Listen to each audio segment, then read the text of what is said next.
Welcome to your Week 13 college football pregame show, and I'm Mr. Mini Hats. My voice is a little hoarse. I got sick over here overseas, and so I'm a little hoarse. Just excuse me for that. I'm coming back home tomorrow. Hopefully I can make it home alive. You know, I should be able to make it home alive. Anyway, so let's get a quick recap of last week. Not a stellar week, a losing week, second losing week in a row. Couple games didn't go our way, and so let's have a quick recap.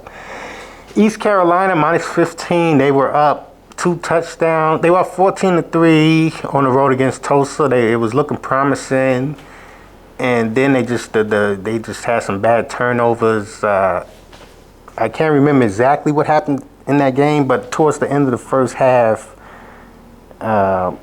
they gave the lead up, and they didn't do anything in the second half really, and so they didn't. They let Tulsa hang around, and Tulsa covered, and we lost that one. They didn't get it done. We won with the over on North Texas, 72.5. Took a late touchdown to get it over, and we were able to get that, so we won with that. UCLA +4, we lost with that. This was kind of a bad one. They were down 3 in the second half, and they were marching on Washington side of the field inside the 30, and they turned the ball over, and that just changed the game. The game just changed from there. I thought they were going to take the lead, or at least tie the game, and that was a big swing there. So we lost with that one, UCLA. Colorado -11.5. That was pretty easy, and they've been rolling, and I just keep rolling with them, and I'm gonna keep rolling with them until they bust. And they'll be tested this week against Kansas, but they should have enough to get it done. So we'll talk about that in a little bit. So we won with that. Cal over 56.5. We got some late scoring there to get that. We landed on 58, so we were able to get that. We won with that. We lost with Hawaii, -2.5, and they just got blown out at Utah State. And that was I didn't even look at the game. I'm just, I'll go back and see what happened eventually, but that was an ass whooping that I wasn't expecting. The game wasn't close. And so we lost with that one. And we lost for Oregon 14 and -8 for the first half. And Wisconsin let them hang around. They let Wisconsin hang around, and they didn't cover, so they didn't get it done. And we all saw what happened with BYU. They basically gave that game away. That's a bad beat. And we laid 2.5, and they were up 3 and marching, and then they kicked the ball and tried to pin Kansas inside the 10-yard line, and the guy, it was just a fluke play. The ball bounces off the guy's helmet, and it's a live ball. And then the guy could have still jumped on it. He could have still, but he jumped on the ball, and the ball squiveled out. And they had the ball inside the 5, and then that was it. And we still had a chance to win the game at the end. But it's a bad beat, and so I'm not going to complain. We're just going to keep it moving. That was last week. I'm coming back home. We're going to get started on basketball. But there's still a lot of football left to be played. So let's get started with this week's plays. First play is Pittsburgh +8 at Louisville, and currently there's a little bit of an issue with the quarterback on Pittsburgh. They don't know who they're going to start. They're obviously they're in transition now, this point in the season, and they don't know which guy they want to go with. One guy is hot, and the one guy is the starter, but you got to go with the hot hand, and I don't exactly know what the guy's name is. But Louisville, vastly overrated this whole season. They just lost to New Mexico as a 20-point favorite. I mean, that just tells you that. That's all you need to know right there. They've been overrated all season. And so even with the quarterback issues, Pitt, they got a good enough team to be able to stay within this number. So we got Pitt +8. Colorado -2.5 at Kansas. This line opened at Colorado 3 -0.5, then it went down to 2. And then earlier today, there was some movement back up to 2.5. And I agree with that. And they need all these games. Now is not the time to take a loss. I think there will be a little bit of a hangover for Kansas for that win at BYU, and it's not a lot of whole lot of leaders on that team. They have a little bit of a hangover, and I'm just going to keep rolling with the unless there's any significant injuries that I need to know about. I know Horn, he was having issues, the receiver for Colorado. If there's any other significant injuries I need to know about, I'm rolling with Coach Prime. So I'm going to roll with them again this weekend. And Colorado -2.5. That's a strong play. Next game is Tulsa, South Florida over 60.5. That's a strong play. South Florida, they're going to put up points at home, and I like what I saw with Tulsa last week. I mean, they didn't give up on the season just yet. I mean, they're still chucking the ball, and they're just trying to see what they got, I guess. And they got that receiver. They got a damn good receiver on Tulsa, and he's a freshman, I think. And he ate East Carolina alive last week. I saw that kid. He's a big kid, and he can play. They'll put some points up, okay? So the weather's good, and this 60.5 total should go over pretty easily.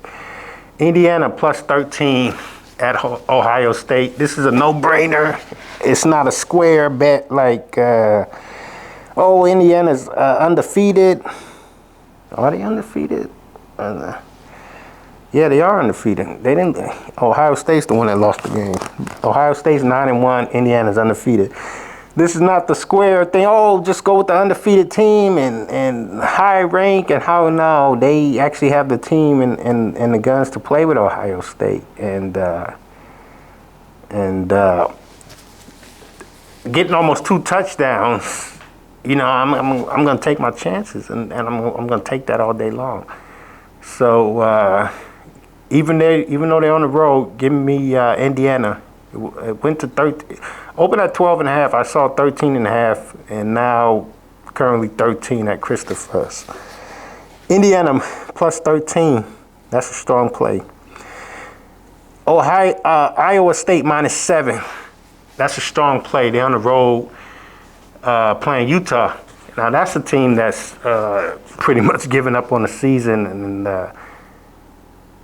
they didn't give up on the season. They just had some very unfortunate injuries at quarterback, and they went back to Wilson, and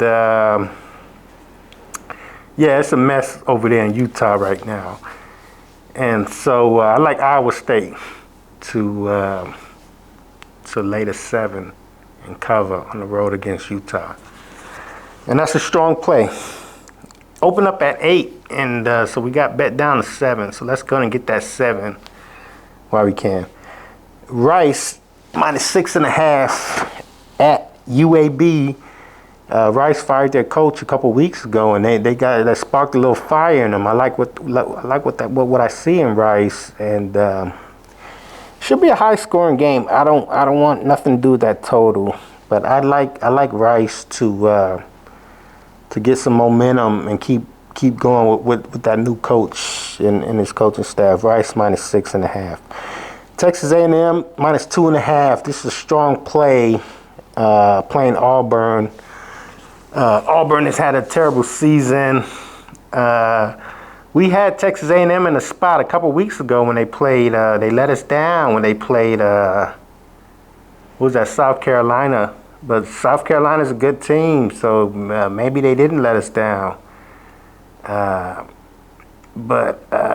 yeah, it was a little bit disappointing. We were tied at the half, and then they just got steamrolled second half.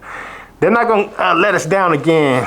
Okay, we got another shot to get a big road win, and I believe they do that, okay, this weekend against Auburn. So Texas A&M -2.5. Book it. Just a strong play. Baylor over 50.5 playing Houston. They've been on an over tear, Baylor. Matter of fact, they haven't seen an over that they didn't like the last several games, and this is not a it's not a square follow the trend bet. This is a bet where I think the number is just too low. I mean, 50.5. The scoring tear that Baylor's been on, they might get 50 points by themselves. I mean, seriously, 45 points by themselves. And this is already kind of a in-state game. So there's, wouldn't quite call it in-state rivalry, but it's an in-state game. And I know Houston's been stinking up the place, and you just don't know what you're going to get out of them. They did play a couple of good games, but they should be up for this game. I mean, they should be able to put up something. I know they have a couple of threes on for the whole game, and they just played some terrible games, but they will somehow manufacture 17 points and expect Baylor to easily get the rest. So I like this Baylor Houston over 50.5. UCLA +4.5 playing USC. These are always this is the rivalry. This game is played right when it's supposed to be played. A lot of these in-state rivalries, they were played early in the season, I guess because of the new conference realignment. This game is played right when it's supposed to be played, right at the end of the year. USC, they're just not they're not steamrolling anybody. Neither is UCLA, obviously. But like I said, I like what they did last week against Washington on the road, and they played with a lot of courage, and they hung with them, and they were right there. But they had a plan until they got punched in the mouth, and that one turnover punched them in the mouth. But up until then, they were doing good. And so I like them to win outright, but I like them to stay within this number. 4.5 is a great number, so we got better than the field goal. So let's go ahead and get the 4.5 on UCLA. So let's have a recap.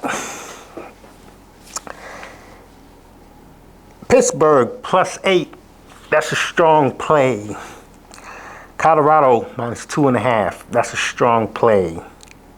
Tulsa over 60.5. That's a strong play. Indiana +13. That's a strong play. Iowa State -7. That's not a strong play, but that's a play. Rice -6.5. Texas A&M -2.5. That's a strong play. Baylor over 50.5. UCLA +4.5. So we still got next week to go, and we got some bowl games. So we can, hey, we had a lot of games that didn't bounce our way the last few weeks, and I got over a 200 sample. I mean, I can tell you right now that there's some fat that could be cut. There's some better numbers that I could be getting, and that the record could look a lot better than what it is. But I'm not making excuses. But these guys, these paid services, you don't see me giving out any FCS games or prop bets or futures bets or none of that nonsense that these guys are giving out, and they're using to prop up their record. And so I'm giving you straight meat and potatoes. So you remember that and keep that in mind. And we got a 210 sample size to date, straight meat and potatoes. No FCS games or props or none of that low-hanging fruit that you need knee pads to pick up. So let's see what we can do this week, and stay tuned for the Moneyline Parlay. So there's your Week 13 college football plays. Good luck, everybody.